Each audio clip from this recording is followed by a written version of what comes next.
நெஞ்சுக்கு தேவை மனசாட்சி, அது நீதி தேவனில் அரசாட்சி. அத்தனை உண்மைக்கும் அவன் சாட்சி, அத்தனை உண்மைக்கும் அவன் சாட்சி. மக்கள் அரங்கத்தில் வராது அவன் சாட்சி, அரங்கத்தில் வராது அவன் சாட்சி. புதிய பூமி நண்பர்கள் அனைவருக்கும் வணக்கம். நான் ராஜ்பாபு. நம்ம சிஎம் சார் விஜய் அவர்களும் ப்ளூ ஷர்ட்டை மாறணும், சினிமாலாம் ரிவ்யூ கொடுக்குறாரு இல்லைங்களா, அந்த ப்ளூ ஷர்ட்டை மாறணும். ஒன்று, அறியாதவங்க வாயில கொக்கோ கோலால அமுக்குன பண்ணு. என்னப்பா புதுசாக சொல்றீங்க, சிஎம் சார் விஜயும் ப்ளூ ஷர்ட்டை மாறணும் ஒன்றா? ஆமாம், அவங்க ரெண்டு பேரும் எப்படி ஒரே நேர்கோட்டில் ஒன்றாகிறாங்கன்றதான் பாருங்கள். இந்த காணொலிக்குள்ள ஒட்டுமொத்தமாக ஆதாரப்பூர்வமாக பார்க்க போகிறோம். அதற்கு முன்பாக நண்பர்கள் யார் யார் சப்ஸ்கிரைப் பண்ணாமல் இருக்கீங்களோ சப்ஸ்கிரைப் செய்து புதிய பூமிக்கு ஆதரவு தருமாறு கேட்டுக்கொண்டும், இந்த காணொலியை முழுமையாக பொறுமையாக பார்க்க வேண்டும் என்று அன்புடன் கேட்டுக்கொண்டும் இந்த காணொலிக்குள்ள போயிடுவோம். மாஸ் என்கின்ற மாசிலாமணி சூர்யா நடித்த படம். அந்த படத்தில் பார்த்திபன் நடிச்சிருப்பாரு. பார்த்திபன் என்ட்ரி ஆகும்போது எதிர்க்க இருக்கிற ஒரு கதாபாத்திரம் போட்டுங்கிற கூலிங் லெஸ்ஸை கழட்டுவார். என்ன பார்க்குறீங்க, எதுக்காக கழட்டுறேன்ட்டா, நான் வந்து எதையும் கழட்டலன்னு சொல்லக்கூடாது இல்லைங்களா, அதனால தான் கூலிங் லெஸ்ஸை கழட்டுறேன்னு சொல்லுவார். கிட்டத்தட்ட அந்த மாதிரி தான் பாருங்க. புதுசாக வந்து ஏதாவது மாற்றத்தை காட்டணும் இல்லைங்களா. ஏன்னா மாற்றம் இது வரைக்கும் யாருமே கொடுக்காத மாற்றத்தை கொடுக்க போகிறோன்னு சொல்லி மாற்றத்துக்காக வந்திருக்காங்க. அப்படி வந்தவங்க புதுசாக மாற்றம் காட்டணும் இல்லைங்களா, காட்டினா தானே மாசு. என்ன மாற்றத்தை கொண்டு வந்து மாற்றத்தை உருவாக்கி மாஸ் காட்டுறாங்க நம்ம சொல்லக்கூடாது. அந்த மாற்றத்தின் மூலமாக அந்த எக்ஸ்பீரியன்ஸை ஃபீல் பண்ணுறாங்க இல்லைங்களா, அவங்களே சொல்லணும். நான் ஒரு சின்ன ரியல் எஸ்டேட் ஓனரு, சின்னதாக பிளாட்டுங்கெலாம் போடுறேன். டிடிசிபி அப்ரூவல் வாங்குறதுக்கு 10 பைசா லஞ்சம் இல்லாமல் இந்த ஒரு ஆட்சியில் மட்டும்தான் நான் பலன் அடைஞ்சிருக்கேன். இது உண்மையான விஷயம், சரிங்களா. டிடிசிபி அப்ரூவல் வாங்கினோம். போன கவர்மெண்ட்லாம் நிறைய வாங்கினாங்க. இவங்களுக்கு அவங்களுக்கு கமிஷனு, மினிஸ்டருக்கு கமிஷனு, ஆஃபீஸருக்கு கமிஷனு, இது அந்த மாதிரிலாம் இருந்தது. இந்த கவர்மெண்ட்டில் சத்தியமாக கிடையாது, இந்த நிமிஷம் வரைக்கும் கிடையாது. சத்தியமாக கிடையாது, இந்த நிமிஷம் வரைக்கும் கிடையாது. இது உண்மை. 1000 பேர் 1000 சொல்லுவாங்க. தலைவா, இதே மாதிரி நீ நடந்துக்கினா உன்னை நீ உயிர் வாழ்கிற காலம் வரைக்கும் யாராலையும் ஜெயிக்க முடியாது. தயவு செய்து மக்களுக்கு பணிக்காக வந்திருக்கீங்க, மக்கள் சேவை செய்யுங்க. இப்போ நாங்கள் லஞ்சம் கொடுத்து வாங்கினோம்னா ரேட் அதுக்கேற்ற மாதிரி வச்சு விற்போம். அந்த மாதிரி நாங்கள் எடுத்து பண்ண வேண்டிய நிலைமையில் வரும். ஸோ இந்த மாதிரி எல்லாரும் சிறு வியாபாரிகள் முதல் பெரிய வியாபாரிகள் வரைக்கும் நீங்கள் நல்லபடியாக ஆட்சி செஞ்சீங்கன்னா பணவீக்கம் வராது. ரொம்ப நல்லா இருக்கும் ஆட்சி. உங்களை கையெடுத்து வழங்குகிறேன். சின்ன அளவில் ரியல் எஸ்டேட் வச்சு நடத்தினுக்காரான், பிளாட்டு ப்ரமோட்டர்ஸாம். இதற்கு முன்பாக பத்திரப்பதிவு நடைபெறும் அலுவலகத்துக்கு போகும்போது எங்கே பார்த்தாலும் லஞ்சம். சுற்றி எந்த பக்கம் போனால் லஞ்சம் தலைவிரிச்சு ஆடிச்சிங்களாம். இப்போ தான் பாருங்கள், அது எதுவுமே இல்லாமல் வந்த சில தினங்களுக்குள்ளாகவே ஒய்ஷி விட்டாராம். அந்த எக்ஸ்பீரியன்ஸ் தான் பாருங்கள் ஃபீல் பண்ணி ஷேர் பண்ணிட்டு இருக்காரு. ஆனால் பாருங்கள், தப்பு கிடையாது இந்த மாதிரிலாம் பண்ணுறது. சம்பந்தப்பட்டவரே நம்ம சிஎம் சாரே என்ன சொன்னார், ஊழலை ஒழிக்கிறது ஒரு நாளில் நடக்காத காரியம், ஆனால் ஒரு நாளில் நடத்தி காட்டுவேன்னாரு. அது எந்த நாள்னு சொல்லலை, இந்த 5 வருஷத்துலையோ இல்லை அடுத்த 50 வருஷத்துக்குள்ளவோ, அந்த 50 வருஷத்துக்குள்ளே ஆட்சி பண்ணுற அந்த ஏதாவது ஒரு நாளில் கண்டிப்பாக நான் ஒழிப்பேன்னு சொன்னார். ஆனால் பாருங்கள், அவருக்கே தெரியாமல் சில தினங்களுக்குள்ளாகவே ஊழலை ஒழிச்சிட்டாராமே, லஞ்சம் வாங்கிறத நிறுத்திட்டாராமே. எப்படிங்க இது? அப்படிதான் எல்லாம் அப்படிதான், அப்படியே புல் அரிக்குது. அந்த வீடியோ பார்க்கும்போது கண்டிப்பாக அரிக்கத்தானே செய்யும். அந்த புல் அரிக்கும் போது சொரிஞ்சிக்கினே இந்த வீடியோ பார்த்துருங்களேன்.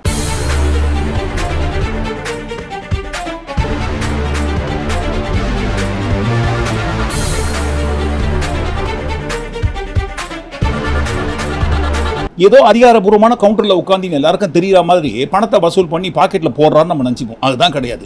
அது அதிகாரப்பூர்வமான வாங்குற பணம் கிடையாதுங்க, லஞ்சம். திருப்பூர் மாவட்டத்தில் அமைந்துள்ள நஞ்சப்பா என்கின்ற அரசு மேல்நிலை பள்ளி புதிய மாணவர் சேர்க்கை நடைபெறும் அந்த இடத்துல பாருங்க, மாணவர்களுக்கு வழங்கப்படுகின்ற அப்ளிகேஷனுக்கு தான் காசை வாங்கி பைக்குள்ள போட்டுங்காரு. அதுவும் ஃபிக்ஸட் ரேட்டு, வேறெல்லாம் பேசக்கூடாது. கொடுத்து வச்ச மாதிரி ஒரு அப்ளிகேஷனுக்கு 250 ரூபா, எடு 250 கொடு என்கிட்ட போடு பையிலன்ட்டு எப்படி பகிரங்கமா பட்ட பகல்ல கொஞ்சம் கூட பயமே இல்லாமல் வசூல் பண்ணுறாரு. சின்ன இடத்துல நடக்கிற, சின்ன அளவில் நடத்துகிற இந்த லஞ்சம் வாங்குற ஊழலையே பாருங்க தடுக்க முடியல. ஆனால் பாருங்க, வந்த சில தினங்களுக்குள்ளாக நம்ப மாட்டீங்க, நீங்கள் சத்தியம் பண்ணி சொல்கிறேன் பாருங்க, நான் யாருக்கும் காசு கொடுக்காம என் வேலையை முடிச்சுட்டு வந்தேன்னு எப்படிங்க வேமா சூசோ இல்லாமல் கேமராவுக்கு முன்னாடி பதிவு பண்ணி வீடியோவை போஸ்ட் பண்ண முடியுது சோஷியல் மீடியாவில். ரூட் மீடியா இது வரைக்கும் விதவிதமான வகையில் ரீல்ஸ் போட்டிருந்தாங்க. எதுவுமே பாருங்க அந்த அளவுக்கு செல்ஃப் எடுக்கல. திருப்பி இவங்களே தான் அடிக்குது, பேக் ஃபயர் ஆகுது. அதனால புது வகையான ட்ரிக்கை கையாளுறாங்க. தலைவா, இதே மாதிரி நீ நடந்துக்கினா உன்னை நீ உயிர் வாழ்கிற காலம் வரைக்கும் யாராலையும் ஜெயிக்க முடியாது. லஞ்சத்தை ஒய்ச்சி கட்டிட்டாரு, நீட்டா ஆகிட்டாருன்ட்டு நேற்றுக்கு அவர் பேசின பேச்சு 10 என்ஜின் இருக்கு. தற்கொரி நல்லா வருது, வேணான்னு பாக்குறேன். என்னப்பா, ஒரு முதல்வர் பதவியில் இருக்கிறவர் பேசுற பேச்சா? சரியில்லையே. இதற்கு முன்பாக எந்த முதல்வரும் அந்த பதவியில் இருக்கிறவங்க இந்த மாதிரி பேசுறதே கிடையாது, தலைகால் தெரியாமல் ஆடுறாரு, ரொம்ப தலகணத்தோட பேசுறாரு, தான்ன்ற மமதையா திமுறான்னு என்னென்னமோ கேட்க ஆரம்பிச்சிட்டாங்க சோசியல் மீடியாவில். நாங்கள் கேட்கலங்க, மக்கள் கேட்குறாங்க. இந்த கவர்ச்சியில மயங்கி மக்கள் நமக்கு ஓட்டு போட்டுட்டாங்களா? நான் என்ன,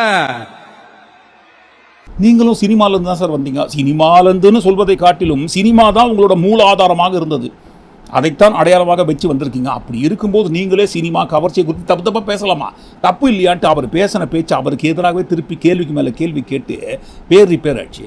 ரிப்பேர் ஆன இந்த பேரை என்ன பண்ணலாம்? இருக்கவே இருக்குது ரூட் மீடியா, அதை வச்சு ஏதாவது பண்ண வேண்டியதான். அதை தான் பண்ணியிருக்காங்க. வந்த சில தினங்களுக்குள்ளாகவே பத்திரப்பதிவு அலுவலகத்தில் நடைபெறும் ஊழலை ஒழிச்சு கட்டிட்டாங்களாம்.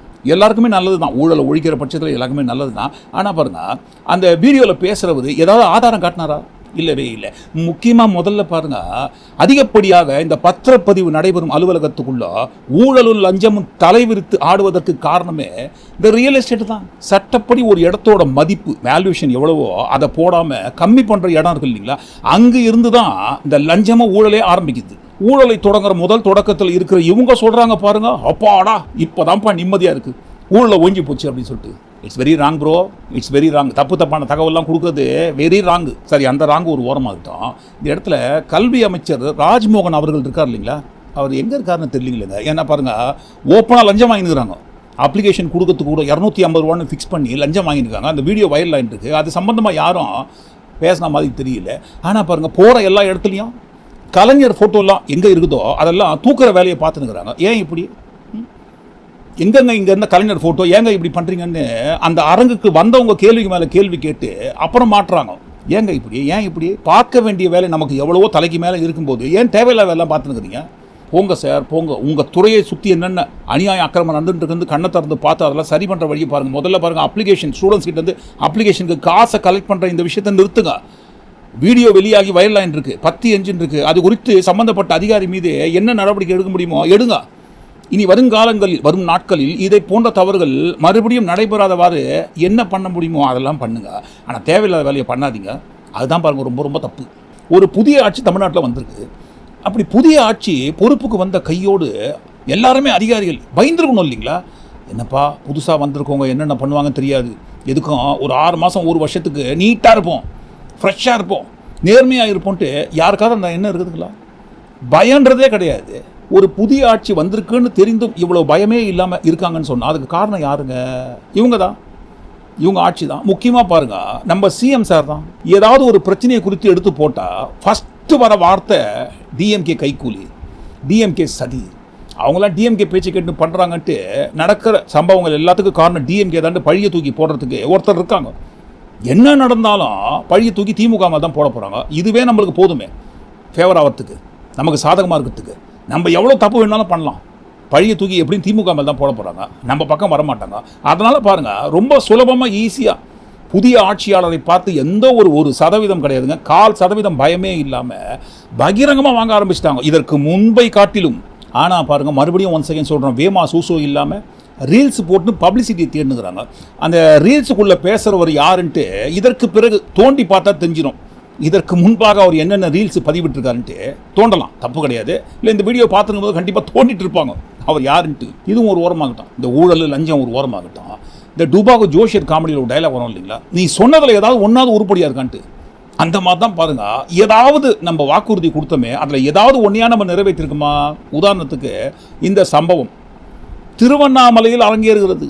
திருவண்ணாமலையில் அரங்கேறி இருக்கும் இந்த சம்பவத்தை பார்க்கும் பொழுது மீண்டும் இன்னொரு குட்டி பொள்ளாச்சி சம்பவமோ அப்படி என்று நினைக்க தோன்றுகிறது. ஏனென்றால் நடந்த சம்பவம் அதை போல.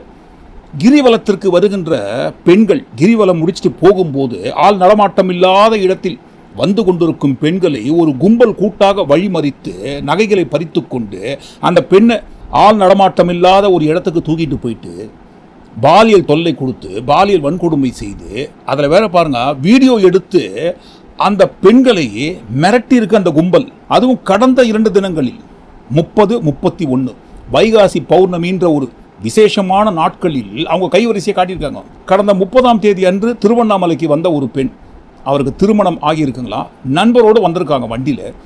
கிரிவலம் முடிச்சுட்டு திரும்பி போகிற வழியில் தான் பாருங்க, ஆள் நடமாட்டம் இல்லாத இடத்தில் வண்டி போயிட்டு இருக்கும்போது திடீரென்று வந்த ஒரு மர்ம கும்பல் அந்த வண்டியை வழிமறித்து அந்த பெண்ணுடன் வந்தவரை அடின்னு அடித்து துரத்தி விட்டுட்டு அந்த பெண் அணிந்திருந்த செயின் கம்மலெல்லாம் பறித்து கொண்டு இதே மாதிரி பண்ணியிருக்காங்க. ஆள் நடமாட்டம் இல்லாத இடத்துல கொண்டு போயிட்டு கும்பலாக கூட்டா அந்த பெண்ணுக்கு பாலிய தொல்லை கொடுத்து அதை வீடியோவாக்கி மிரட்டுறாங்களாம். எனக்கு இந்த நகை போதாது, இந்த வீடியோவை நாங்கள் வெளியே காட்டாமல் இருக்கணும்னு சொன்னால், சமூக வலைதளங்களில் பதிவிடாமல் இருக்கணும்னு சொன்னால் எங்களுக்கு பணம் வேணும்ன்ட்டு அந்த பெண்ணோட செல்ஃபோன்லேருந்து நம்பரை எடுத்து பிளாக்மெயில் பண்ணியிருக்காங்க. 1 லட்சம் ரூபாய் டிமாண்ட் பண்ணுறாங்களாம். இந்த வீடியோவை வெளியில் விடாமல் இருக்கணும்னு சொன்னால் எங்களுக்கு 1 லட்ச ரூபாய் வேணும்ன்ட்டு. அவ்வளோ பணம்லாம் எங்கிட்ட இல்லைங்க, 4000 ரூபாய் தான் இருக்குன்னு கூகுள் பே பண்ணியிருக்காங்க. மறுபடியும் பாருங்கள், ஃபோன் போட்டு எங்களுக்கு பத்தாது இந்த காசு எங்களுக்கு வேணும்னு சொல்லி மிரட்ட தொடங்கிய பிறகு தான் அந்த பெண் காவல்துறையில் தைரியமாக போயிட்டு புகார் கொடுத்துட்றாங்க. அந்த பெண் கொடுத்த புகாரின் அடிப்படையில் அந்த மர்ம கும்பல் யார் என்று தேடிக்கொண்டிருந்த வேளையில் தான் பாருங்க, 30ஆம் தேதிக்கு பிறகு மறுபடியும் மறுதினம் 31ஆம் தேதி அன்று இன்னொரு சம்பவம் நடக்குது. கிரிவலம் வந்த ஒரு 22 வயது மதிக்கத்தக்க ஒரு பெண் அவரது தோழியோடு வந்திருக்காங்க. கிரிவலம் வந்த இடத்துல ரொம்ப தூரன்றதால கால் வலி வந்ததுன்ட்டு திரும்பி போகிறாங்களாம். அவருடைய நண்பருக்கு ஃபோன் போட்டு வரவழைத்து 2 வீலரில் போயிட்டு இருக்காங்க. இதே மாதிரி தான் பாருங்க, போயிட்டு இருக்கும்போது தான் அந்த மர்ம கும்பல் வழிமறித்து அந்த பெண்ணை எப்படி பண்ணாங்களோ அதே மாதிரி பண்ணியிருக்காங்க. வண்டி ஓட்டிட்டு வந்தவரை அடித்து துரத்தி விட்டுட்டு அந்த பெண்ணை இதே மாதிரி கொடுமை பண்ணி நகையெல்லாம் வாங்கிட்டு ஃபோன் நம்பரை எடுத்துட்டு வீடியோ வச்சு பிளாக்மெயில் பண்ண ஆரம்பிக்கிறாங்க. இதைத் தொடர்ந்து தான் அந்த பெண்ணும் காவல்துறையில் புகார் கொடுக்குறாங்க. 30ஆம் தேதி அன்று ஒரு பெண்ணுக்கு நடந்த சம்பவமும் 31ஆம் தேதி அன்று இந்த பெண்ணுக்கு நடந்த சம்பவத்தின் அடிப்படையில் பதிவு செய்யப்பட்ட புகாரை வைத்து பார்க்கும் பொழுது இந்த 2 சம்பவத்திலும் ஈடுபட்டது ஒரே கும்பல் தான் என்கின்ற உண்மையை கண்டுபிடிக்கிறாங்க. உடனடியாக ஒரு தனிப்படை ஒன்றை அமைத்து அந்த மர்ம கும்பலை போலீஸ் தேடுறாங்க. தேடியதில் 8 பேர் சிக்கிறாங்க. அந்த 8 பேரை கைது செய்து அவங்ககிட்ட நடத்திய விசாரணையில் அந்த கும்பலில் மொத்தமாக 11 பேர் இருக்காங்களாம். அதில் மாட்டினது 8 பேர், பாக்கி 3 பேரை தேடிட்டு இருக்காங்களாம். கைது செய்தவர்கள் வைத்திருக்கும் மொபைல் ஃபோனெல்லாம் பறிமுதல் செய்து செக் பண்ணி பார்க்குறாங்களாம் போலீஸ். அதில் பாருங்கள், வீடியோவை வளைச்சி சுற்றி எடுத்து வச்சுருக்காங்களாமே. இப்போ இதை போன்ற சம்பவம், அதுவும் பாருங்கள் 2 சம்பவம் அடுத்தடுத்து 48 மணி நேரத்தில். 30ஆம் தேதி ஒரு பெண்ணுக்கு ஒரு சம்பவம், 31ஆம் தேதி அதே இடத்துல வேறொரு பெண்ணுக்கு இதே போன்ற ஒரு சம்பவம். 48 மணி நேரத்துக்குள்ள 2 சம்பவத்தை நிகழ்த்தும் இந்த கும்பல் இருக்காங்க இல்லைங்களா, இதுக்கு யார் பொறுப்புங்க? ஒரு ஸ்டேட்டில் இதை போன்ற ஒரு குற்றங்கள் தொடர்ந்து நடந்து கொண்டே இருக்கிறது என்று சொன்னால் அந்த ஸ்டேட்டில் இருக்கிற ஆட்சியாளர்கள் சரியில்லை என்பதுதான் அர்த்தம். நாங்கள் சொல்லலை, நீங்கள் சொன்னது தான். நீங்க ஒழுங்கா ஆட்சி நடத்திருந்தீங்கன்னா பெண்கள் பாதுகாப்பு ஒழுங்கா இருந்திருக்கும், சட்டம் ஒழுங்கு சரியா இருந்திருக்கும். அது மட்டும் கிடையாது, இன்றைக்கு ஆட்சி அமைத்திருக்கும் டிவிகே கட்சியோட அதிகாரபூர்வமான ஐடி விங், அந்த ஐடி விங்ல இருந்தவங்க இதற்கு முன்பாக திமுக ஆட்சியில் இருந்த சமயத்துல என்னென்ன டிசைனா உருட்டினாங்க. கொலை ஃப்ரீக்வெண்டா நடக்குதுன்னா அந்த கவர்மெண்ட் எந்த லட்சணத்துல இருக்குன்னு நம்மளால ஈஸியா சொல்ல முடியும்.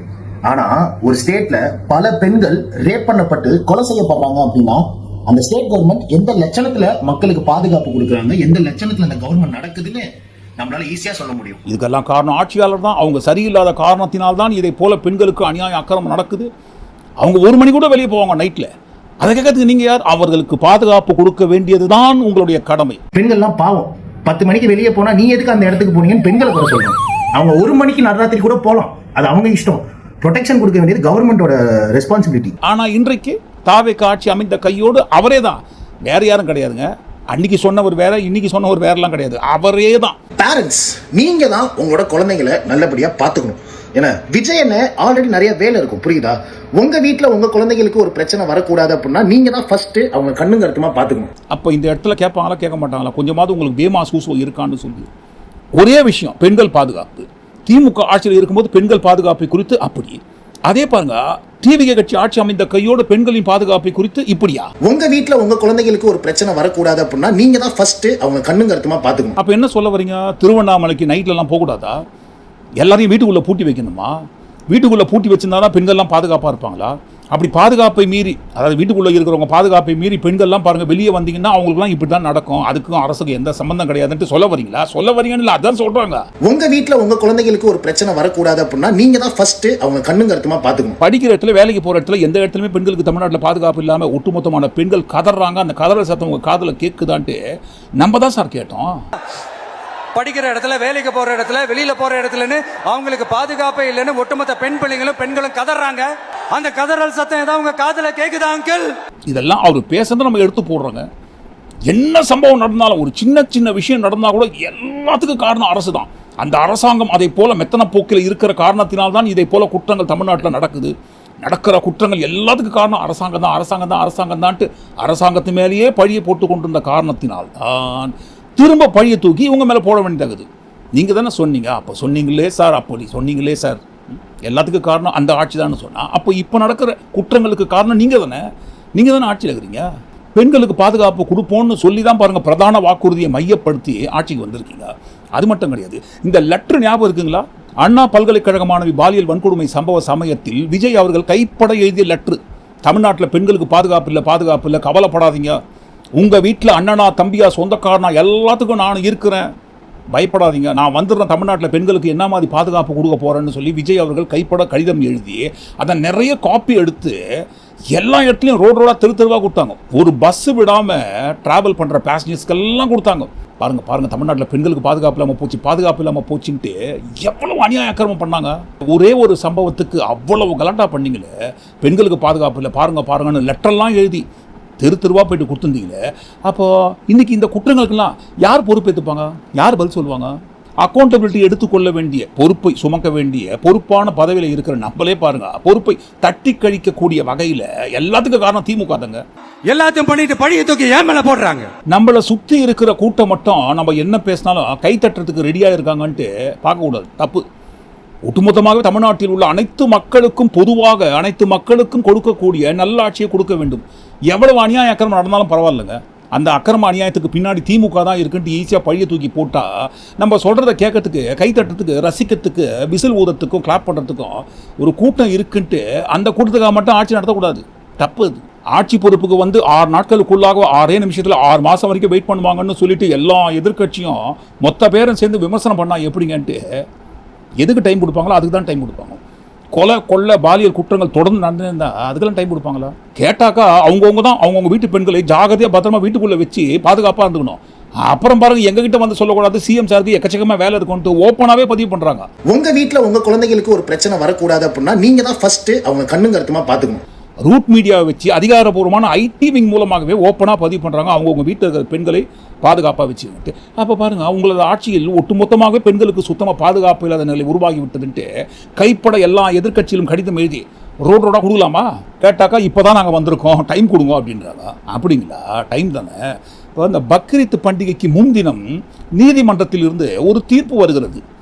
பொது இடங்களில் விலங்குகளை பலியிட தடை. பொது நலனுக்காக யாரோ ஒருத்தர் வழக்கு போட்டிருக்காரு. அந்த வழக்கில் வந்த தீர்ப்பு, அதுவும் பாருங்கள் பக்ரீத் தினத்திற்கு முந்தின நாள் இதை போன்ற ஒரு தீர்ப்பு நீதிமன்றத்திலிருந்து வருகிறது. GR சுவாமிநாதன் அவர்கள் தான் அந்த தீர்ப்பை கொடுக்குறாரு. இந்த வழக்கில் என்ன தீர்ப்பு வழங்கப்பட்டிருக்கோ அதை தமிழ்நாடு அரசு உறுதிப்படுத்த வேண்டும். ஒரு கம்ப்ளீட் ரிப்போர்ட்டு எங்களுக்கு இந்த தீர்ப்பு சம்பந்தமாக வழங்க வேண்டும்னு தீர்ப்பு கொடுக்குறாங்க. பக்ரீத் பண்டிகை அன்று பொது இடங்களில் எந்த ஒரு விலங்குகளும் பலியிடப்படவில்லை. நாங்கள் ஸ்ட்ரிக்ட் ஆஃபீஸர்ஸை போட்டு ஸ்ட்ரிக்டாக மெயின்டைன் பண்ணி நீங்கள் கொடுத்த தீர்ப்பை ஒபே பண்ணிட்டோம், பார்த்துக்கங்கன்னு சொல்லி நீதிமன்றத்தில் தமிழ்நாடு அரசு ரிப்போர்ட் கொடுக்குறாங்க. தப்பு கிடையாது இந்த மாதிரி ரிப்போர்ட்லாம் கொடுக்குறது. ஆனால் பாருங்கள், இந்த இடத்துல பொதுவாகவே பொதுமக்களுக்கு பொதுவான 2 கேள்வி. ஒன்று, தமிழ்நாடு அரசு அதாவது தாவேகா அரசு இந்த வழக்கில் ஏன் அப்பீல் பண்ணலை? பொது இடங்களில் விலங்குகளை பலியிடக்கூடாதுன்னு தடை விதிக்கிறீங்க. இந்த வழக்கில் அப்பீல் பண்ணி இல்லைங்க, அது வந்து ஒரு நம்பிக்கை. நிறைய கோவில்களில் இதை போல சம்பிரதாயங்களை கடைபிடிப்பது வழக்கம், நம்பிக்கை கடைபிடிப்பது வழக்கம். திடீர்னு இந்த மாதிரி தடை போட்டிங்கன்னா நம்பிக்கைக்கே தடை போடுவதாகாதான்ட்டு ஏன் தாவேகா அரசு அப்பீல் பண்ணலை? 2வது, நீங்கள் வழங்கிய தீர்ப்பின் அடிப்படையில் நிறைய காவல்துறை அதிகாரிகளை போட்டு 24 மணி நேரத்துக்குள்ள ஸ்ட்ரிக்டாக ஃபாலோ பண்ணி நீங்கள் சொன்ன அந்த தீர்ப்பை ஒபே பண்ணி ரொம்ப பயங்கரமாக நிறைவேற்றிட்டோம், நீங்கள் சொன்ன தீர்ப்பை பார்த்துக்கங்கன்னு சொல்லி ரிப்போர்ட் கொடுக்குறீங்களே. அப்போ இந்த இடத்துல மட்டும் தீர்ப்பு கொடுத்த கையோடு அந்த தீர்ப்பை அப்படியே உபே பண்ணுறதுக்கு எங்கேருந்து வந்ததுங்க காவல்துறை படை? கேட்பாங்க இல்லைங்களா? பெண்கள் பாதுகாப்பை குறித்து கேட்டால் எங்களுக்கு டைம் வேணும், சட்டம் ஒழுங்கை குறித்து கேட்டால் ஐயோ நாங்கள் புதுசாக தான் வந்திருக்கோம் எங்களுக்கு டைம் வேணும், எதை குறித்து கேட்டாலும் எங்களுக்கு டைம் வேணும்னு கேட்கும்போது அப்போ இதை மட்டும் எப்படிங்க 24 மணி நேரத்துக்குள்ளே செயல்படுத்த முடிஞ்சதுங்க? செயல்படுத்தி சக்ஸஸ் பண்ணிட்டோன்ட்டு நீதிமன்றத்தில் போய்ட்டு ரிப்போர்ட்டே கொடுத்தாகி விட்டது. இது எப்படி சாத்தியம்னு பொதுமக்கள் கேட்குறாங்க, நாங்கள் கேட்கல. பொதுவாகவே சந்தேகம். இதுக்கெல்லாம் மட்டும் நாங்கள் புதுசு யுவரானர் அப்படின்னு டைம் எல்லாம் கேட்கலையே, கொடுத்த உடனே ஓகேன்னு சொல்லி எப்படி நிறைவேற்ற முடிஞ்சுதுங்க? இப்போ இந்த விஷயத்துக்கு இவ்வளோ ஸ்ட்ரிக்டாக இருக்கும்போது எல்லா விஷயத்திலும் ஸ்ட்ரிக்டாக இருக்க வேண்டியதுதானே? இதுக்கெல்லாம் மட்டும் டைம் வேணாம், மற்றதுக்கெல்லாம் எதுக்கு டைம் வேணும்? முக்கியமாக பாருங்கள், பெண்கள் பாதுகாப்பு வழங்குவதற்கு எதுக்காக டைம் வேணும்? ஒரு உசுறு விலை மதிக்க முடியாது, அது போனால் திரும்ப வராது. அந்த உசுரை யாராலையும் பாருங்கள் அந்த குடும்பத்துக்கு திரும்ப கொடுக்க முடியாது. போனால் நீங்கள் திருப்பி கொடுப்பீங்களா? இது நாங்கள் கேட்டது இல்லைங்க, அன்றைக்கு ஆட்சியாளரை பார்த்து சார் கேட்டது. ஒரு பொண்ணு டாய்லெட் வசதி சரியா இல்லாம ஒரு அவசரத்துக்கு காட்டு பக்கம் போய் ஒதுங்கினாங்களே, என்ன ஆச்சு? இந்த உலகத்தை விட்டே போயிட்டாங்க. அதுக்கு என்ன பதில் சொல்ல போறீங்க? இந்த பிள்ளைங்களை உங்களால திருப்பி கொடுக்க முடியுமா சார்? இன்றைக்கு இதே டோன்ல இதே ஃபோர்ஸ்ல உங்களை பார்த்து திரும்ப கேட்டா என்ன பண்ண முடியும் சார்? என்ன பாருங்க, திமுக ஆட்சியில் இருக்கும்போது ஒரு ஆளுக்கு ஒரு உசுறு போனா திரும்ப வராது. இப்போ நீங்க ஆட்சி அமைச்ச பிறகு ஒரு ஆளுக்கு 10-15 உசுறு வந்துருமோ? ஒரு உசுறு போனா கூட பாக்கி 14 உசுறு இருக்கு இல்லைங்களா, அதை வச்சு வாழ்ந்துக்கலான்ட்டு வாழ்ந்துப்பாங்களா? அப்படி திரும்ப வராத அந்த உசுறு சம்பந்தப்பட்ட பாதுகாப்பை குறித்து கேட்டா, அதுக்கு டைம் கொடுங்கன்னு கேட்டா எப்படி சார்னு கேட்பாங்களா, கேட்க மாட்டாங்களா? அதுக்கு கேட்டா எல்லாத்தையும் பண்ணிட்டு பழியை தூக்கி ஏன் மேல போடுறாங்க சார். இதுக்கு பேர் பழி கிடையாது சார், பொறுப்பு. தமிழ்நாட்டில் உள்ள ஒட்டுமொத்தமான மக்களுக்கு பாதுகாப்பை உறுதி செய்ய வேண்டிய பொறுப்பான பதவியில் இருக்கிற உங்களோட பொறுப்பு அது. திமுக ஆட்சியில் இருக்கும்போது போதைப் பொருளை உருவாக்கி வச்சுட்டு போயிட்டாங்க, அதனால தான் இப்போவும் தொடர்ந்து நடந்துருக்குதுன்ட்டு நீங்கள் சொல்கிற பேச்செல்லாம் கேட்டு உங்களை ஃபாலோ பண்ணுற ரசிகர்கள் வேண்டுமானால் கைத்தட்டலாம், ரசிப்பாங்க. ரசிக்க முடியலனா கூட சகித்து கொண்டு ரசிப்பாங்க.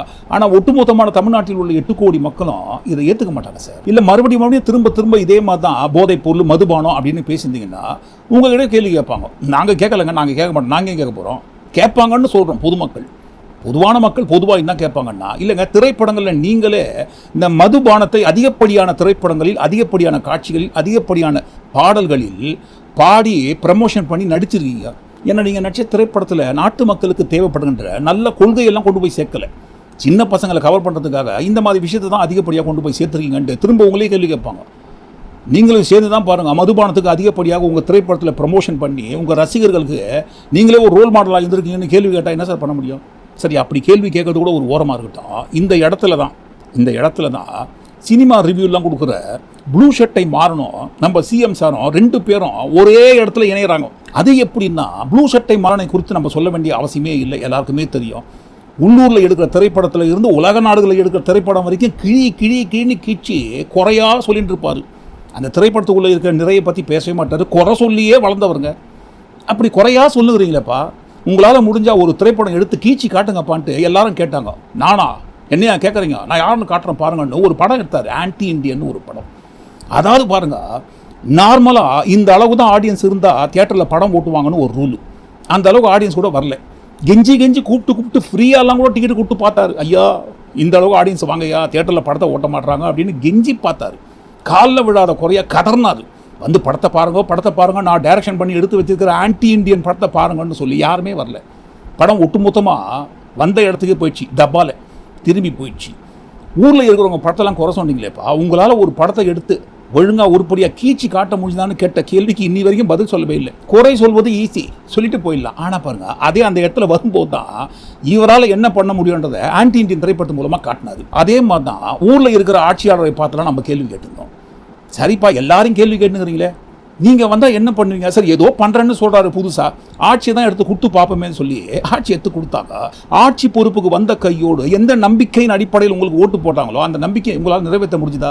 அன்றைக்கு திமுக ஆட்சியில் இருக்கும்போது எந்தெந்த விஷயத்தெல்லாம் பிரதானப்படுத்தி பூதாகரமாக்கி இதெல்லாம் நான் வந்தால் சரி பண்ணுறேன்னு சொல்லி வந்தீங்களோ, திமுக ஆட்சியை காட்டிலும் டபுள் ட்ரிபிள் மடங்கு நடந்து கொண்டிருக்கிறது.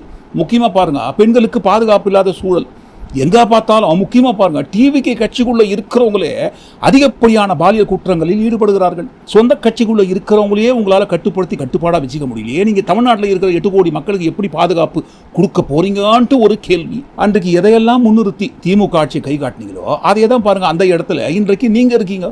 குறை சொல்வதும் கேள்வி கேட்பதும் ரொம்ப சுலபம், ஆனால் பாருங்கள் பதில் சொல்கிறது தான் ரொம்ப கஷ்டம். கேள்வி மட்டுமே கேட்டு நீங்கள் பதில் சொல்கிற இடத்துக்கு வந்திருக்கீங்க. ஆனால் பதில் சொல்கிற இடத்துக்கு வந்த பிறகும் உங்ககிட்ட இருந்து எந்த பதிலும் வரல. நமக்கு தேவை கைத்தட்டல். இது எப்படி இருக்கு? சூப்பர், இதுதான் மாற்றம் கேட்டீங்க இல்லைங்களா? தும் தாத்தா கேட்ட மாற்றம் அப்படியே வழங்கப்பட்டது. எந்த கேள்வி கேட்டாலும் திமுக தான் காரணம்ப்பா, அங்கே நேரு, இங்கே ஸ்டாலின் அவர்கள். சூப்பர்.